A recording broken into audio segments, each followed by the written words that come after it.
Good morning, students. This is your teacher Sachin Khurana, and for plus 2 macroeconomics today, we'll continue with types and classification of foreign exchange rate. We have three. The very first comes the fixed or pegged exchange rate, second is the flexible or floating exchange rate, third is the managed floating or dirty floating exchange rate. Let us understand them one by one. Fixed or pegged exchange rate.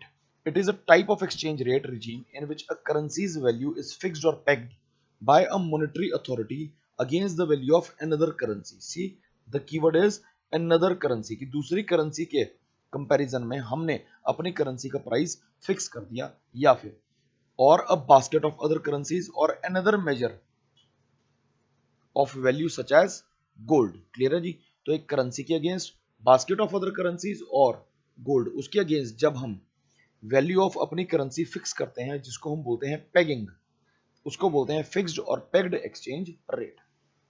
अब fixed exchange rate में we have two other types. The very first is gold standard system of exchange rate, other one is Bretton Woods system of exchange rate.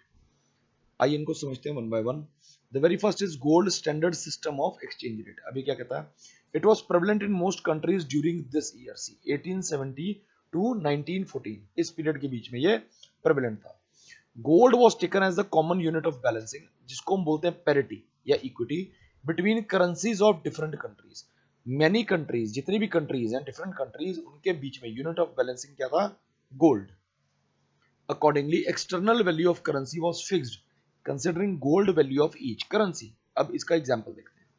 If $1 can buy 1 gram of gold and 2 rupees can buy 1 gram of gold, it means $1 is equal to 2 rupees. इन दोनों equations को equate करते हैं.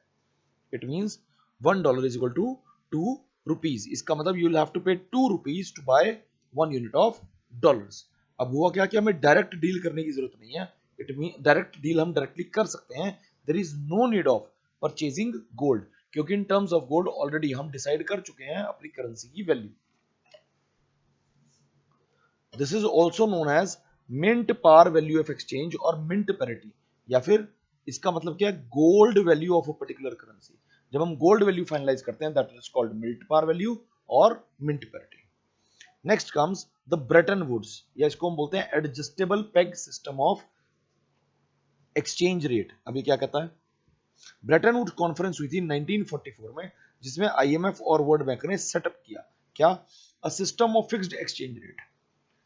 ये different था international gold standard से in the choice of asset in which national currencies would be convertible.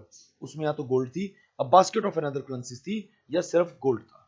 अब यहां पे हमने सेट किया अ टू टीयर सिस्टम. टीयर का मतलब होता है बेटे level of convertibility was established at the centre of which was dollar. तो अब हमने गोल्ड के अगेंस्ट नहीं, बास्केट ऑफ करेंसीज नहीं, एक सिंगल करेंसी नहीं, डॉलर के अगेंस्ट सारी करेंसीज की वैल्यू जो है वो सेटल करनी शुरू कर दी. तो अब देखते हैं दो लेवल्स क्या थे. The very first comes the tier one. Tier one क्या कहता है? The US monetary authorities guaranteed the convertibility of dollar into gold at the fixed price of $35 per ounce of gold. इसका मतलब अगर आपको 1 आउंस ऑफ गोल्ड लेना है, you will be paying $35, right. Next comes the tier two. इस tier two का नाम है ऑफिशियल एक्सचेंज रेट. क्या है जी? Official exchange rate. It was the commitment of monetary authority of each member of IMF, जो भी पार्टिसिपेट कर रही हैं कंट्रीज उसमें, in the system to convert their currencies into dollars at a fixed price. इसका मतलब मैंने फिक्स कर दिया कि 10 रुपए में $1 आएगा. Getting my point? पहले हमने क्या किया? फर्स्ट स्टेप में हमने 1 आउंस ऑफ गोल्ड की वैल्यू सेट कर दी $35. अब उसके बाद हर कंट्री ने अपनी नेशनल करेंसी की वैल्यू डॉलर के अगेंस्ट फिक्स कर दी.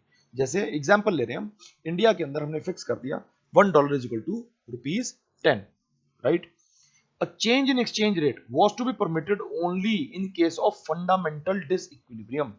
अब मैं आपको पहले भी बात बता चुका हूं डियर स्टूडेंट्स कि हम जो यूनिट कर रहे हैं that is open economy macro economics. इसको हम दो पार्ट्स में पढ़ रहे हैं, balance of payment and foreign exchange rate. यहाँ पे हम बात कर रहे हैं फंडामेंटल डिसइक्विलिब्रियम की. आइए देखते हैं इसका मीनिंग क्या है. जब हम कहते हैं फंडामेंटल डिसइक्विलिब्रियम इन नेशंस बीओपी, तो उसका मतलब है a chronic deficit in the BOP of sizeable proportion, यानी कि बहुत लार्ज स्केल पे क्रॉनिक डेफिसिट आ रहा है बीओपी ऑफ अ नेशन में। क्लियर है जी? वाई ब्रेटन वुड सिस्टम या adjustable peg system was required? जब हम गोल्ड में चल रहे थे, अब हुआ क्या, as the transactions increase, the volume of transactions increased, gold was ceased to be used as a asset value. तो अब क्या हुआ जी, देखिए हमारे पास प्रॉब्लम क्यों आई। Such an elaborate system of convertibility was necessary because distribution of gold across the country, see this is the keyword, this is the catch phrase, कि distribution of gold जो था across the countries वो क्या था, uneven था, जिसमें से US के पास अकेले 70% ऑफ ऑफिशियल गोल्ड रिजर्व था। क्लियर है जी?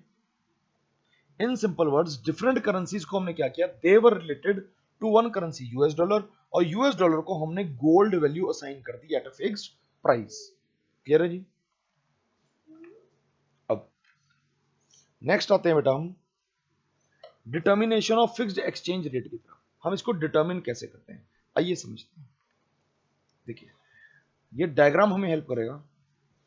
एक्स एक्सिस पे लेंगे यूनिट्स ऑफ डॉलर या अमाउंट ऑफ फॉरेन एक्सचेंज, यहां पर हम लेते हैं एक्सचेंज रेट या प्राइस। अब मान लीजिए E is the market determined exchange rate और गवर्नमेंट अब फिक्स्ड एक्सचेंज रेट पे आना चाहती है, तो क्या होगा, गवर्नमेंट ने प्राइस सेट किया ई से ज्यादा E1, तो हम क्या देते हैं ई को मान लेते हैं ₹50 इज इक्वल टू $1, और E1 को हम क्या देते हैं ₹70 is equal to $1, ₹50 is equal to $1 and ₹70 is equal to $1। तो अब होगा क्या इस केस में, देखिए गवर्नमेंट ने अगर E1 प्राइस सेट किया which is higher than E, तो क्या होगा, यहां पर हमारे पास सिचुएशन आ जाएगी एक्सेस सप्लाई की। So the government will start buying this currency, that is to absorb that excess supply, and if the government sets a price less than E1, हम कह रहे हैं E2 या less than E, that is E2, हमने बोल दिया इसको ₹30 is equal to $1, right. तो यहां पे क्या हो गया, ये हमारा जी पॉइंट पे आ गया एक्सेस डिमांड का case. Demand is greater than supply, supply curve यहां है और डिमांड यहां है, राइट। तो इस केस में the government will start selling, यहां पे क्या होगी, government will start purchasing the foreign exchange, here the government will start selling the foreign exchange। getting my point? आइए नेक्स्ट बढ़ते हैं। अब आ गया determination of flexible exchange rate, हम इसको फ्लोटिंग एक्सचेंज रेट भी कहते हैं। क्लियर है जी?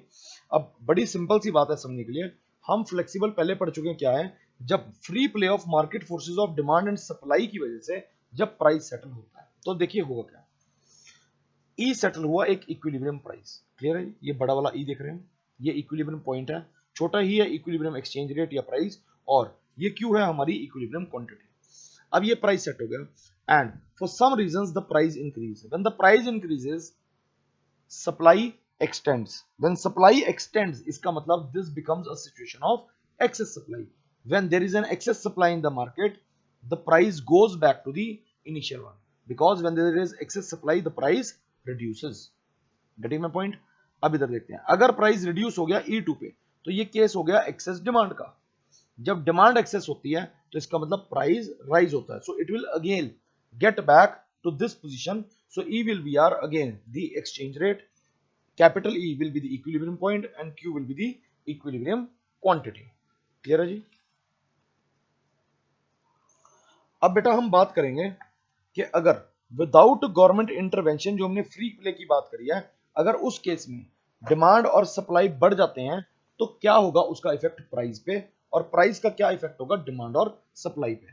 तो हम यहां पे सबसे पहला केस देखेंगे which would be increase in demand, right, increase in demand. इसको ग्राफिकली समझते हैं तो आप इसको थियोरेटिकली इजीली लिख पाएंगे। हमने ये ऑब्जर्वेशंस लिखनी है जैसे हम माइक्रो इकोनॉमिक्स के लास्ट यूनिट में करते हैं, मार्केट इक्विलिब्रियम में। क्लियर है जी? Effects of chain, effects of demand and supply, वही करेंगे। तो बेटा सबसे पहले हमें बनाना है एक डिमांड कर्व, यहां बनाना है supply curve, here is the amount of foreign exchange, point of origin here is the exchange rate. Now we say Q is the equilibrium quantity, small e is the equilibrium exchange rate, and This is the equilibrium. Now due to some reasons the demand increases और हमारे पास आ जाता है नया demand curve D dash, यानी कि हमारे पास एक नया डिमांड कर्व आ गया। तो यहां पर हम बात करेंगे at this particular point E price पे हम कह रहे हैं कि हमारे पास एफ अब आ गई डिमांड और ई रह गई supply. So this is a case of excess demand. क्या है जी? Excess demand. तो क्या होगा जब ये एक्सेस डिमांड होती है तो प्राइस इंक्रीजेस, तो प्राइस हो गया even. When price increases demand contracts. Point आ गया के so this is our new equilibrium point, new equilibrium price, और इसको हम बोलेंगे, ये केस बन गया depreciation of domestic currency, depreciation of domestic currency. See, आपको यहां पे एक चीज पे ध्यान देना पड़ेगा कि जब हमने डिटर्मिनेशन ऑफ एक्सचेंज रेट किया फिक्स्ड सिस्टम में, किसमें जी? फिक्स्ड सिस्टम में, तो समझिए क्या हो रहा है। देखिए यहां पे जब गवर्नमेंट ने इन्फ्लुएंस किया, क्लियर है, तो क्या हो रहा है, ये है डीवैल्यूएशन, ये क्या है? रीवैल्यूएशन। Getting my point? ये जो हमने पढ़ा इसमें क्या है? ये हमारा डिवैल्यूएशन, ये क्या है? रीवैल्यूएशन। ये था जब गवर्नमेंट ने प्राइस सेट किया। अब हम बात कर रहे हैं कि free play of market forces से हुआ, तो ये बन गया depreciation because the exchange rate has increased. Getting my point? Next case हम करेंगे the case of decrease in demand, case of decrease in demand. आइए फिर से बनाते हैं एक्स एक्सिस वाई एक्सिस। बेटे mind my words, in the examination you are not allowed to write short forms. हम सिर्फ यहीं पर कर रहे हैं समझने के लिए। क्लियर है जी? यहां पे आ गया बेटा हमारा एक्सचेंज रेट, फिर से वही बात, this is the demand curve, this is the supply curve, equilibrium quantity, equilibrium exchange rate and equilibrium point. Clear है जी? Now for some reasons the demand curve shifts to left, this means the demand has decreased. Now at the same price F, this is a case of supply ज्यादा है demand कम है, तो हमारे पास ये case आ गया excess supply का। तो जब सप्लाई एक्सेस होती है तो प्राइस रिड्यूस होता है, प्राइस रिड्यूस होता है। जब प्राइस रिड्यूस होता है तो सप्लाई एक्सटेंड होती है।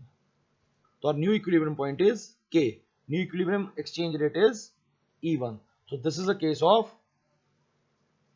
appreciation of domestic currency. Getting my point? Now let us see the third component, third element, that is increase in supply. बेटे इसकी ऑब्जर्वेशंस आपको ऐसे ही लिखनी है स्टेप वाइज स्टेप। आपको बताना है ये एक्स एक्सिस है, ये पॉइंट ऑफ ओरिजिन है, एक्सिस एक्सिस पे ले रहे हैं हम amount of foreign exchange, Y axis पे हम ले रहे हैं एक्सचेंज रेट, डी है हमारा इनिशियल डिमांड कर्व, एस है हमारा इनिशियल सप्लाई कर्व, स्मॉल ई है हमारा एक्सचेंज रेट इनिशियल, यहां पे हम बात कर रहे हैं capital E equilibrium point, Q equilibrium quantity. अब हम बात कर रहे हैं increase in supply, it means rightward movement. ये हो गया इंक्रीज इन सप्लाई, जब सप्लाई बढ़ी तो see this is a case of excess supply, this is a case of excess supply. ये आ गया पॉइंट एफ। तो जब एक्सेस सप्लाई है तो प्राइस क्या होता है? प्राइस होता है रिड्यूस। जब प्राइस रिड्यूस होता है तो सप्लाई क्या होती है? Contract, right? This is again the case of appreciation of domestic currency, appreciation of domestic currency. Now let us get on to the fourth case. Just hold on, let me set the camera again for better quality. Yes, Now comes the fourth one, that is decrease in supply.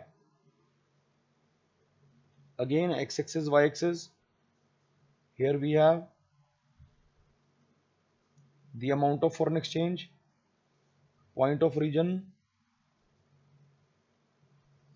exchange rate, initial demand curve, initial supply curve, equilibrium point, exchange rate, quantity. Now this is the case of decrease in supply. We have the new supply curve S dash or S1, right? Backward shift या leftward shift. Clear है जी? अब हम यहां देख रहे हैं इस पॉइंट पे F पे. This is a case of excess demand. जब डिमांड एक्सेस होती है द प्राइस इंक्रीजेस. जब प्राइस इंक्रीज होता है देन अब देखो ये सप्लाई है ना, सप्लाई एक्सटेंड्स या एक्सपैंड्स. तो हमारे पास ये E1 जो है वो आ गया नया एक्सचेंज रेट. तो हम इसको फिर से बोलेंगे depreciation of domestic currency. Depreciation of domestic currency. इसको बेटे ऐसे ही स्टेप बाय स्टेप हमने ऑब्जर्वेशंस को एग्जामिनेशन में लिख कर आना है. क्लियर है जी? अब वीडियो पॉज कर सकते हैं, इसको दोबारा समझ सकते हैं. आइए आगे कंटिन्यू करते हैं. So the next topic is merits and demerits of fixed exchange rate regime. तो पहले समझते हैं कि फिक्स्ड एक्सचेंज रेट जो हमने पढ़ा उसके छोटे से फीचर्स थोड़ा एक रिवीजन करते हैं. Main feature of fixed exchange rate regime is that there must be credibility that the government will be able to maintain the exchange rate at the level specified. ये हमने स्टार्टिंग में किया था कि परचेजिंग पावर को maintain कर पा रहे हैं. Often there is a deficit in BOP. The government will have to intervene to take care of the gap by use of its official reserves. ORA को देखना पड़ेगा. अब अगर लोगों को लगता है कि ऑफिशियल रिजर्व हमारे पास इनएडिक्वेट है and the doubt the ability of the government कि वो फिक्स्ड रेट को मेंटेन कर पाएगी, तो क्या होगा? This will give rise to speculation of devaluation. Speculation of devaluation के जो गवर्नमेंट है वो डीवैल्यू करेगी.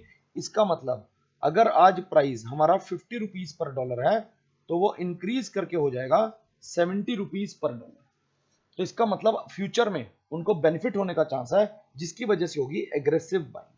और जब भी ऐसे एग्रेसिव बाइंग होती है तो हम उसको बोलते हैं स्पेकुलेटिव अटैक. और ऐसे कई स्पेकुलेटिव अटैक जो हैं वो हमने देखे हैं फिक्स्ड एक्सचेंज रेट में, जिसकी वजह से हमें कोलैप्स करना पड़ा Bretton Woods system. Right now let's come to the merits. पहला है stability. There is no uncertainty with respect to exchange rate which promotes foreign trade. Next the long term macro economic policies. क्योंकि कोई fluctuations नहीं है daily basis पे, exchange rate fix है, तो certainty ज्यादा है, जिसकी वजह से स्टेबिलिटी ज्यादा है. इसलिए government can play on long term macro economic policies. उसको फॉर्मुलेट भी करेगी और इंप्लीमेंट भी करेगी. क्लियर है जी? Next it encourages foreign trade. Yes, क्योंकि लो रिस्क है और लो अनसर्टेनिटी है. Clear ji?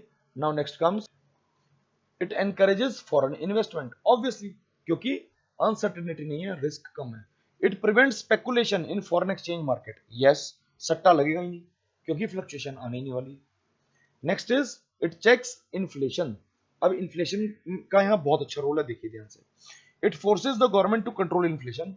If there is inflation there would be BOP deficit. इसका मतलब डिप्लीट हो जाएगा forex reserves, foreign exchange reserves. तो इसलिए गवर्नमेंट जो है वो फिक्स्ड एक्सचेंज रेट सिस्टम के थ्रू इन्फ्लेशन को रोक सकती है. क्लियर है? Next comes the demerits of fixed exchange rate regime. Huge reserves of gold are to be maintained because all different currencies are directly या indirectly convertible into gold. तो reserve रखना पड़ेगा. There is a restricted movement of capital due to maintenance of gold reserves. जो venture capital को कम करता है. अब venture capital क्या होता है? वेंचर कैपिटल है जब आपके करेंसी के अंदर दूसरे लोग अब्रॉड से पैसा इन्वेस्ट करते हैं. Problems in BOP compels the countries to bring changes in the exchange rate. जब BOP डेफिसिट आएगा या सरप्लस आएगा, सरप्लस इज गुड, बट जब डेफिसिट आएगा तो अपने फायदे के लिए हमें एक्सचेंज रेट को चेंज करना ही पड़ेगा। Next comes the merits and demerits of flexible exchange rate system. पहली मेरिट पढ़ते हैं जी, it gives the government more flexibility and they do not need to maintain large stocks of foreign reserve. जो हमारा demerit है fixed exchange rate का, this regime automatically takes care of surplus and deficit. Government intervention की जरूरत नहीं होती। अगर हमारा बीओपी डेफिसिट या सरप्लस गया है तो ऑटोमेटिकली वो मैनेज हो जाएगा। कंट्रीज गेन इंडिपेंडेंस अपनी मॉनेटरी पॉलिसीज में अब, क्यों? क्योंकि मार्केट में ऑटोमेटिकली जो डिफरेंस है वो मेंटेन हो रहा है एक्सचेंज रेट के अंदर। क्लियर है जी? कैपिटल मूवमेंट, अब हम क्या कहते हैं कि कैपिटल मूवमेंट जो है इंटरनेशनल लेवल पे हमारी इंक्रीज होगी, क्योंकि हमें ज्यादा गोल्ड रिजर्व्स होल्डिंग नहीं करना है। Increase in venture capital, it refers to investment in the purchase of foreign exchange with view to earning profits. तो जब हमें फ्लक्चुएशन नजर आ रही है, जब बेनिफिट नजर आ रहा है, तो स्पेकुलेशन और वेंचर कैपिटल दोनों बढ़ेंगे। Optimum allocation of resource in the area of foreign trade, हमें मालूम है कि फॉरेन ट्रेड की तरफ पैसा कैसे एलोकेट करना है। अब जरूरत है एक्सपोर्ट बढ़ाने की, तो हम क्या करेंगे? इंपोर्ट बढ़ाने की, तो क्या करेंगे? Next, demerits of flexible exchange rate. अभी क्या कहते हैं देखिए, instability, international foreign exchange market में इनस्टेबिलिटी रहती है, जिसकी वजह से फॉरेन ट्रेड हर्ट होता है। इसीलिए इनस्टेबिलिटी आती है हमारी इंटरनेशनल ट्रेड में। स्पेकुलेशन एक्टिविटीज बढ़ेंगी, क्योंकि हम इसमें प्रॉफिट कमाने के चांसेस जो हैं वो बढ़ जाएंगे, तो हम ज्यादा इन्वेस्टमेंट करेंगे। Inflationary situation C, depreciation of domestic currency का मतलब होगा इंपोर्ट्स हो गए एक्सपेंसिव, जिसकी वजह से आएगा इन्फ्लेशन। हाँ, अगर हमारे पास एप्रिसिएशन होता तो बेनिफिट। एक्सटर्नल शॉक्स, अब देखिए एक तरफ मान लीजिए कि डेप्रिसिएशन हो गया, क्लियर है? दूसरी तरफ अगर प्राइस ऑफ क्रूड ऑयल बढ़ गया तो इंडिया में बैठे बैठे हमें दोनों तरफ से लॉस है। एक तो डेप्रिसिएशन हुआ, इंपोर्ट महंगे हो गए, ऊपर से क्रूड ऑयल इंटरनेशनल मार्केट में उसका रेट बढ़ गया, महंगा हो गया, तो क्या होगा? Will be facing problems. Stable monetary policy not possible, क्यों? क्योंकि फ्रीक्वेंट चेंज आ रहा है एक्सचेंज रेट में, और फ्रीक्वेंटली चेंज आएगा interest rate. Now let us understand the third part, that is the managed floating. पहले किया fixed exchange rate system, second किया हमने flexible, now third comes the managed floating. अब मैनेज्ड फ्लोटिंग को हम डर्टी फ्लोटिंग भी बोलते हैं। ये नेम कब चेंज होता है, आइए इसको समझते हैं। देखिए, विदाउट एनी फॉर्मल एग्रीमेंट, कोई भी इंटरनेशनल लेवल पे एग्रीमेंट नहीं हुआ, लेकिन the world has automatically moved to a system which is described as managed floating. It is a mixture of flexible exchange rate and fixed exchange rate. Flexible को बोलते हैं the float part, fixed को बोलते हैं the managed part. Clear है जी? अब इसमें क्या है कि सेंट्रल बैंक जो है वो ऑटोमेटिकली इंटरवीन करते हैं buying and selling of foreign exchange में, when they think that these actions are appropriate, यानी कि अपनी कंट्री के फायदे के लिए। अब यहां पर हम बोलेंगे कि जब सेंट्रल बैंक्स इंटरवीन करेंगे बाइंग एंड सेलिंग के लिए, तो आपका ओवरए अकाउंट जो है वो कभी भी जीरो नहीं होगा, वो जीरो नहीं होगा।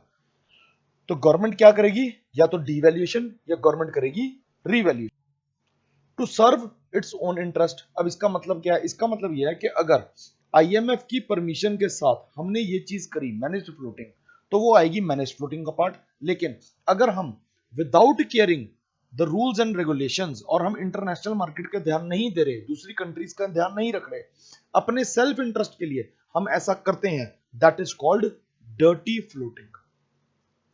तो ये मैनेज्ड फ्लोटिंग क्या बन जाता है? Dirty floating. क्लियर जी? अब हम पढ़ेंगे जी एक्सचेंज रेट शॉर्ट रन में और लॉन्ग रन में। शॉर्ट रन में हम कहते हैं कि तीन चीजें इफेक्ट करती हैं एक्सचेंज रेट को। The very first is speculation, second is interest rate and the income. आइए आप देखते हैं स्पेकुलेशन कैसे अफेक्ट करता है इसको। हम कहते हैं money is an asset in any country. Clear जी? अगर इंडियंस को ये लग रहा है कि the US dollar is going to increase in value relative to the rupee, then they will want to hold dollars. Exchange rate gets affected when people hold foreign exchange on the expectation that they can make gains from the appreciation of the currency. तो क्या होगा? किसकी बात हो रही है? Dollar की। इसका मतलब डेप्रिसिएशन ऑफ डोमेस्टिक करेंसी। तो क्या होगा बताइए? एक्सचेंज रेट अफेक्ट होगा। देखिए, अब हम इसमें बात करेंगे सेल्फ फुलफिलिंग बिलीफ की। देखिए वो क्या कहता है, आज 50 रुपीज का $1 है और हमें लग रहा है कि आगे इसका प्राइस 60 होने वाला है। हमने 50 रुपीज पर डॉलर के हिसाब से $1000 लिए, तो वी हैव इन्वेस्टेड 50,000 रुपीज। अब at the end of the month, जब वी वर एक्सपेक्टिंग कि क्या होगा, 60,000 हो जाएगा। तो इस एक्सपेक्टेशन में हमने एग्रेसिव बाइंग करी। जब एग्रेसिव बाइंग करी तो क्या हुआ, एक्चुअल में एक्सचेंज रेट बढ़ गया and we are making the believes self fulfilling. Getting my point? तो rupee dollar exchange rate increase हुआ और हमारा अपना ही जो विश्वास था वो हमने सही साबित कर दिया। क्लियर है? Next is the interest rate. Interest rate में समझिए अब हमारे पास एक चीज है समझने को, वो है इंटरेस्ट रेट डिफरेंशियल। अगर कंट्री ए के अंदर अगर आप गवर्नमेंट बॉन्ड्स में इन्वेस्ट करते हैं और आपको रेट ऑफ इंटरेस्ट मिलता है 10%, सिमिलर सेफ बॉन्ड्स में अगर आप कंट्री बी में पैसा लगाते हैं तो आपको मिलता है 8%। तो इसका मतलब क्या हुआ, इंटरेस्ट रेट डिफरेंशियल है 2%, यानी कि कंट्री में आपको 2% जो है वो रिटर्न ज्यादा मिल रही है अपनी इन्वेस्टमेंट में। क्लियर है जी? अब हम जानते हैं that there are huge funds available with banks, MNCs and wealthy individuals and they search for higher interest. तो होगा क्या, बड़ी सिंपल सी बात है, जिस कंट्री में उनको लग रहा है कि रेट ऑफ इंटरेस्ट ज्यादा है वो उसमें पैसा लगाना प्रेफर करेंगे। तो हमने मान लिया कंट्री ए, यहाँ पे हमें इंटरेस्ट रेट ज्यादा मिल रहा है, कंट्री बी में 8% मिल रहा है, तो 2% के चक्कर में investors from country B will be attracted by the high rate of interest in country A. और कंट्री ए के खुद के जो इन्वेस्टर्स हैं वो भी क्या करेंगे, दिल start selling their own currency और वो कंट्री बी में इंटरेस्टेड हो जाएंगे। क्लियर है जी? It will find investing in their own country more attractive and will therefore demand less of B's currency. ये बात समझ में आई? This means demand curve for country B will shift to the left and supply to the right, यानी कि depreciation of the country B currency. Getting my point? Thus, the rise in interest rate at home often leads to an appreciation of the domestic currency. ये point बहुत important है, याद कर लीजिए कि अगर इंटरेस्ट रेट ज्यादा है तो आपकी करेंसी एप्रिशिएट होगी। आइए इसको डायग्रामेटिकली समझते हैं कि ये कैसे होगा। देखिए जी, सी, याद रखिए हम अमाउंट ऑफ फॉरेन एक्सचेंज लिखते हैं, डोमेस्टिक करेंसी नहीं लिखते हैं। ये बात समझ में आ गई? तो ये रहेगा हमारा इफेक्ट। क्या रहेगा? इफेक्ट। अब देखो, जब सप्लाई बढ़ रही है फॉरेन एक्सचेंज की तो ये हुआ, और डिमांड घट रही है तो क्या हुआ, ये होगा हमारा राइटवर्ड शिफ्ट और ये होगा हमारा लेफ्टवर्ड शिफ्ट। तो अब देखिए, अगर मैं कह रहा हूं कि हमारी डोमेस्टिक कंट्री है कंट्री ए और फॉरेन कंट्री है बी, तो क्या हुआ, बी कंट्री में अब लोग इंटरेस्टेड नहीं है पैसा लगाने में तो उसको सेल करेंगे। देखिए हमने यहाँ पे क्या लिखा है, अग्रेसिव सेलिंग। ये देखिए, by selling their own currency. ठीक है जी? तो जब सेलिंग बढ़ गई इसका मतलब डिमांड कम हो गई, तो इसका मतलब हमारी डोमेस्टिक करेंसी ये ए की एप्रिशिएट हो गई। क्या हो गई? Appreciate. Getting my point? Third comes income and exchange rate. अब यहाँ पे एक बड़ा बेसिक लॉजिक याद कीजिए, इंपोर्ट बढ़ेंगे तो फॉरेन एक्सचेंज बढ़ेगा तो डेप्रिसिएशन ऑफ करेंसी होगी। अब होगा क्या, अगर आपकी इनकम बढ़ती है तो कंज्यूमर स्पेंडिंग इंक्रीज होगी, कंज्यूमर स्पेंडिंग इंक्रीज होगी तो इंपोर्ट बढ़ेंगे, तो demand curve of foreign exchange will shift to right. जब वो राइटवर्ड शिफ्ट होगा तो एक्सचेंज रेट बढ़ेगा, एक्सचेंज रेट बढ़ेगा तो इसका मतलब होता है डेप्रिसिएशन। क्लियर जी? अब यहां पे एक हमारे पास पैराडॉक्स होता है कि अगर हमारी कंट्री में भी इनकम बढ़ गई and there is an increase in income in abroad as well, तो क्या होगा, domestic exports will also rise. तो on the balance there will be इधर इफेक्ट और इट में नॉट इफेक्ट, यानी कि या तो वो डिप्रिशिएट होगी या नहीं होगी या अप्रिशिएट हो सकती है। लेकिन ये किस पे डिपेंड करेगा, ये डिपेंड करता है imports are greater than exports या exports are greater than import. तो समझिए, इन जनरल जिस कंट्री का एडी जल्दी बढ़ता है दूसरी कंट्री से उसके इंपोर्ट हायर होते हैं, और जब इंपोर्ट हायर होंगे तो क्या होगा, डेप्रिसिएशन। क्या होगा जी? डेप्रिसिएशन। क्लियर है जी? Now exchange rates in the long run. अब यहां पे हम फॉलो करेंगे ट्रिपल पी थ्योरी, जिसको बोलते हैं purchasing power parity theory. Clear है जी? अब ये लॉन्ग रन प्रेडिक्शंस बनाती है एक्सचेंज रेट में। अब ये क्या कहती है, देखिए, अगर टैरिफ और कोटाज में कोई भी बैरियर्स नहीं है, यानी कि there are no taxes on trade और क्वांटिटेटिव लिमिटेशन ऑन इंपोर्ट नहीं है, कितनी क्वांटिटी कितना साइज आप बेच सकते हैं, तो ऑटोमेटिकली एडजस्ट करेगा एक्सचेंज रेट। क्लियर है जी? अब इसका मतलब क्या है कि एक प्रोडक्ट जो है उसकी कॉस्ट सेम रहेगी, उसकी कॉस्ट सेम रहेगी अपनी डोमेस्टिक कंट्री में भी और दूसरी कंट्री में भी। मैं रिपीट कर रहा हूं, अपने डोमेस्टिक कंट्री में भी और दूसरी फॉरेन कंट्री में भी। तो अब हम इस कॉन्सेप्ट को न्यूमेरिकली समझते हैं। देखिए, if one pen is equal to $8 in US, $8 है, और same pen is equal to ₹400, तो क्या होगा, हम कहते हैं एक्सचेंज रेट क्या आएगा, exchange rate would be 400 divide by 8 is equal to ₹50 is equal to $1। Clear हो गया। अब हम सॉरी, अब हम कहते हैं कि एक्सचेंज रेट इंक्रीज हो गया and it comes out to be 60 for $1। Clear है जी। तो होगा क्या, now 1 pen will be equal to ₹480। इसका मतलब 60 into 8 is equal to 480 rupees, sorry dollar नहीं रुपीज है, ₹480 in US, but it cost ₹400 in India. यहां पे हम यूएस की बात कर रहे हैं और यहां पे हम इंडिया की बात कर रहे हैं। तो अगर एक्सचेंज रेट बढ़ा तो क्या होगा, यूएस में वो महंगा हो जाएगा, लेकिन इंडिया में अभी भी वो 400 रुपीज है। तो क्या होगा, all pen business will shift to India. Getting my point. तो Indian plus US clients all कहां से बाय करेंगे, इंडिया से। ठीक है जी। नाउ अब हम कहते हैं if exchange rate is equal to ₹40 for $1, तो क्या हो जाएगा, देखिए इंडिया में 1 पेन इज स्टिल फॉर ₹400, लेकिन in US it would be equal to 40 into 8, it means 320। Getting my point, it would be 320। तो इसका मतलब क्या हुआ,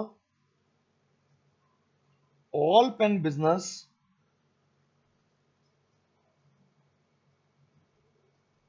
विल शिफ्ट टू यूएस से। Getting my point. अब हम देखते हैं कि इसमें इन्फ्लेशन का क्या इफेक्ट है। देखिए, नाउ इफ हम सपोज कर रहे हैं प्राइजेस इंक्रीज, तो अगर इंडिया में प्राइजेस बढ़े बाय 20%, क्लियर है जी, तो क्या हो गया, ₹400 प्लस 20% ऑफ 400, तो कितना आ गया, ₹480 पर पेन। बात करेंगे इन यूएस। अब यूएसए के अंदर क्या हुआ, इंक्रीज हुए bye 50%,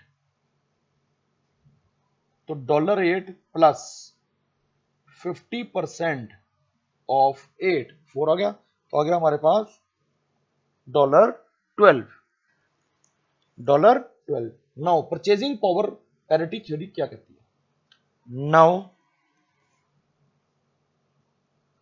for these two prices to be equivalent, for these two prices to be equivalent, $12